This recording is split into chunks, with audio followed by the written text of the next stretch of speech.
you know that when you're cooking brown rice, that it's important to soak it first?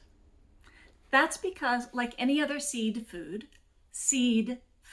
a food that was once a seed, like any grains, any beans, any nuts or seeds, these are all seeds and they have a lot of nutrition in them.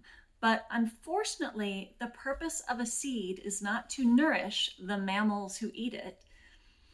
It's to pass through the body unscathed, only to be deposited elsewhere along with fertilizer, right? So it can grow into a new plant. So the way we can optimize getting that nutrition out of that seed is to trick it into germinating.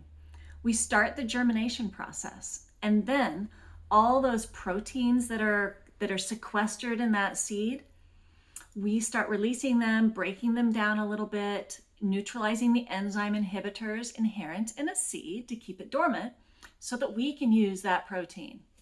And the minerals in those seeds, those are all bound up with phytates because you need to keep them away from the proteins.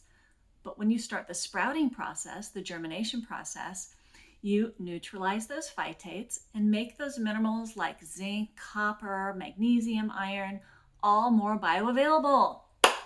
So if you don't soak your brown rice every time, the world's not going to end. But if you want to optimize nutrition, especially if you're following a plant-based diet, if you're vegan, this is very important.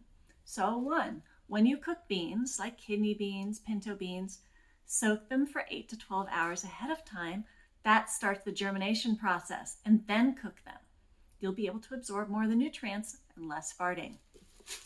When you have brown rice, whether you cook it in a saucepan or a rice cooker, try to soak this for 8 hours. So the night before, I always tell people, maybe on the weekends, roughly sketch out your meals for the week so that you know what's happening. And then the night before, think about, what am I going to eat tomorrow? Do I need to thaw anything, soak anything, do a little pre-prep.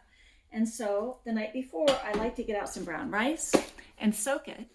And because it takes more prep time, I like to cook maybe enough brown rice for a couple of different meals and have it in the fridge so I can heat it up.